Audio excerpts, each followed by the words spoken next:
Le contexte des politiques de l'éducation pour tous a stimulé l'ouverture de beaucoup d'écoles primaires publiques dans les villages reculés en Afrique, comme ici à Ganrou, dans la commune de Niki, au nord-est du Bénin. Le fonctionnement au quotidien de ces écoles dépend largement de la volonté des parents d'élèves et de l'engagement du directeur de l'établissement, surtout au moment de la rentrée scolaire, quand les besoins des nouvelles salles de classe et de personnel enseignant s'expriment. Moumouni Dafia Zimé est le directeur de l'école de Ganrou depuis 3 ans.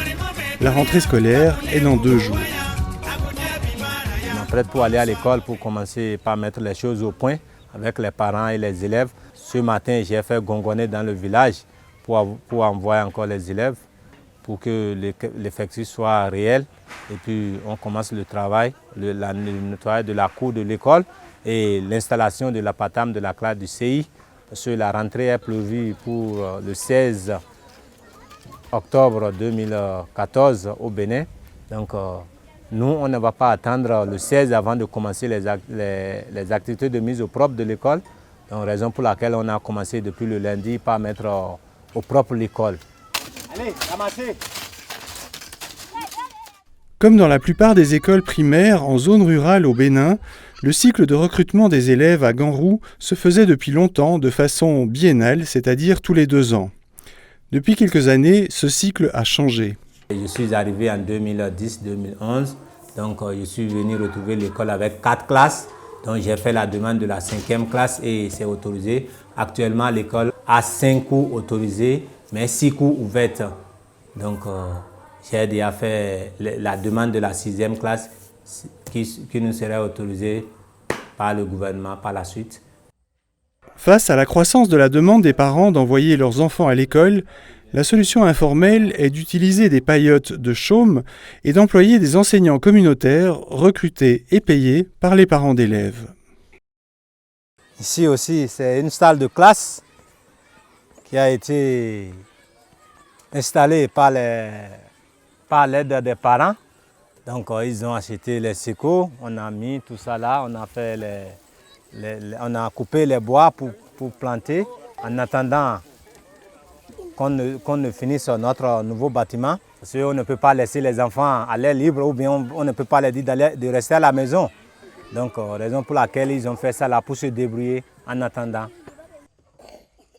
Après la patame que les parents ont fabriquée pour nous débrouiller, donc on avait fait une demande à la mairie depuis l'année passée. Et là, ils ont accepté à ce qu'on ait un bâtiment ici qui est destiné à 3 classes. Donc c'est la mairie qui nous a offert ce bâtiment qui est en chantier, dont les briques sont déjà faites. Donc le sable aussi est déjà ramassé. Donc d'ici la semaine prochaine, donc, les maçons seront là et puis ils vont commencer la construction de ce bâtiment. Donc peut-être jusqu'en novembre, ce bâtiment nous serait destiné et on va continuer les cours pour finir l'année dans ce bâtiment. Si l'école veut avoir une extension, là c'est le directeur. Il rassure qu'il y a assez d'élèves et que c'est parce qu'il y a beaucoup d'élèves qui veulent faire extension. Aujourd'hui, on n'a pas 50 élèves à Ganrou. L'école est en train de grandir et au fur et à mesure que ça grandit, dès qu'on a la possibilité de construire des modules, on en construit. Enfants du Bénin debout, la liberté crie chez l'or, santé premier, venez des rangs, et enfants du Bénin debout. Le comité des parents d'élèves joue un rôle important. C'est lui qui s'occupe du suivi de la scolarisation des enfants du village et qui participe à la construction des salles de classe et au recrutement d'enseignants communautaires.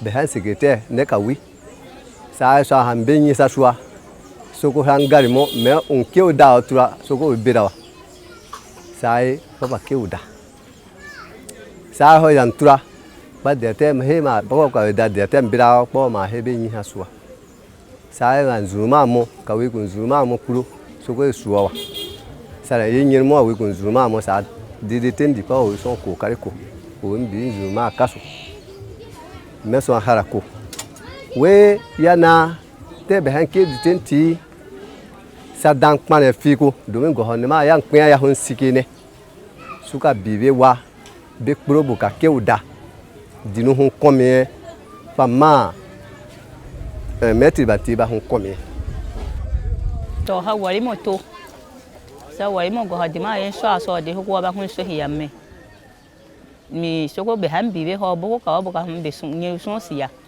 go hadima hun no mun kin ho ka metri ba wa ma ka han de te ka metri be pro ta yen we sia no mo da binu mam mi sa ka sina aye ya ma hun wa ha to ba ko ka hun no mun kama go hadima ndi metri be ka kun hun turi sa yen wari moto.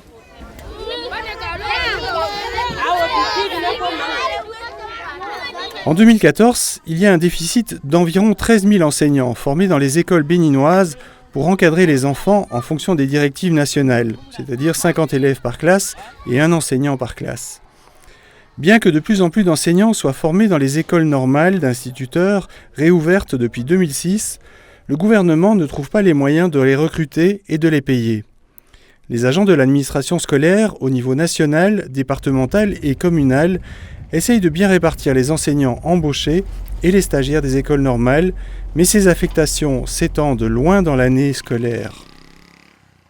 Pour faire fonctionner l'école au début de l'année scolaire, c'est alors au directeur de prendre quelques initiatives et de suivre personnellement ces demandes des classes à autoriser et des enseignants à envoyer.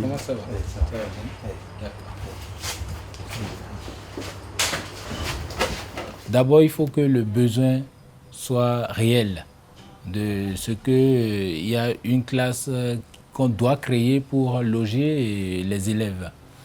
Et donc, quand c'est comme ça, le directeur fait la demande d'une autorisation d'une classe supplémentaire. Et cela doit se justifier par le nombre d'élèves qu'il a. En attendant que le gouvernement puisse envoyer des enseignants, le village a recruté un enseignant communautaire. Il est payé 30 000 francs CFA par mois. J'ai fréquenté cette école et comme un élève aussi dans la dite école. Donc, et maintenant, les parents m'ont recruté pour être un enseignant communautaire ici, pour aider les enfants à l'école. Comme chaque année, il y a pénurie d'enseignants, donc les parents se mobilisent avec le directeur ensemble pour quand même chercher des enseignants communautaires pour aider les enfants, surtout pour l'évolution de leur cursus scolaire.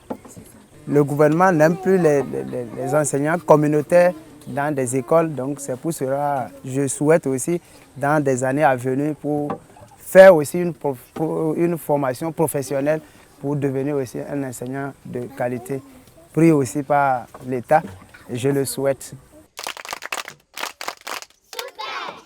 Il est arrivé un temps où il n'y a pas manque d'enseignants de façon massive. Les communautés ont recruté massivement aussi. Ils étaient devenus tellement nombreux que ça faisait désordre. Parce qu'on les maintenait dans le système longtemps, 5 ans, 6 ans, 7 ans, et ils n'avaient aucun statut juridique. Et ça faisait problème, surtout qu'il fallait recruter. Quand l'État a eu les moyens de recruter, il ne pouvait donc pas renvoyer ceux qui étaient à son service pendant des années, a voulu donc, j'allais dire, régulariser leur statut. Et donc, c'est ceux-là qu'on a reversé, on va dire, dans la fonction publique, ces enseignants communautaires. Mais dès que l'opération a été faite, l'État a mis en garde tout le monde de continuer sur cette lancée. Parce que ça lui coûte cher et on n'a pas toujours la qualité.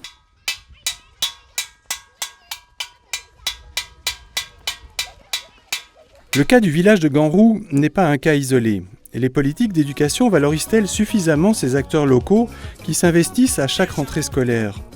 Au-delà de la gestion administrative, comment promouvoir une gestion locale de l'école, notamment en milieu rural ? Comment stabiliser ces institutions scolaires fortement dépendantes de leurs dirigeants qui ne reste quelques années et qui ne dispose pas en nombre suffisant de salles de classe et de personnel enseignant.